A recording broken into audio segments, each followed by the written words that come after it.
আজ আমি বানিয়ে নেব পটলের পুর। তাই পটলটাকে দেখুন আমি মাঝখানে চিড়ে নুন দিয়ে গরম জলে সিদ্ধ করে নিয়েছিলাম। সিদ্ধ করে ভিতরের এগুলো সব বার করে নিয়েছি। এখানে নিয়েছি পেঁয়াজ কুচি, কাঁচা লঙ্কা কুচি, আদা রসুনের পেস্ট।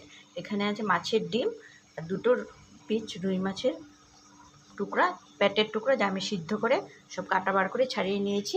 এখানে প্যান বসিয়ে দিয়েছি। এখন আমি তেল দিয়ে আগে পেঁয়াজটা ভেজে নেব। এখানে পেঁয়াজ, লঙ্কা আর নুন দিয়েছি, এটাকে আমি আগে ভালো করে ভেজে নেব। একটু ভেজে নিয়েছি। এখন আদা রসুনের পেস্টটা দিয়ে আর একটু ছাতলে নেব। এখন আমি এগুলো সব দিয়ে একবারে ভালো করে ছাতলে নেব।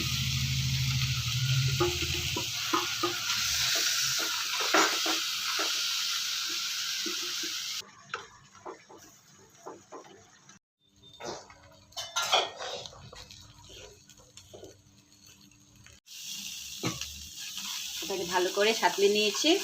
এখন এটাকে ঠান্ডা করে তারপর আমি পটলের ভিতরে ঢুকিয়ে নেব। এখন ঠান্ডা হয়ে গেছে, তাই আমি এখন এগুলো পটলের ভিতরে সুন্দর করে ঢুকিয়ে নেব।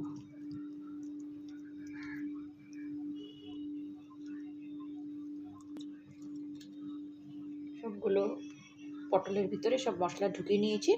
এখন আমি চুলোতে প্যান বসিয়ে এগুলোকে ভালো করে ভেজে নেব।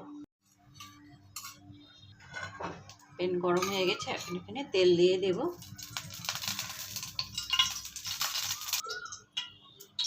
আপনারা ইচ্ছা করলে এটাকে বেসনে কোট করে ডোবা তেলেও ভাজতে পারেন, কিন্তু আমি বেসনে কোট করবো না, ডোবা তেলেও ভাজবো না। আমি এখানে একদম অল্প তেল দিয়েছি। আঁচ কমিয়ে কমিয়ে আমি আস্তে আস্তে করে এগুলোকে ভেজে নেব।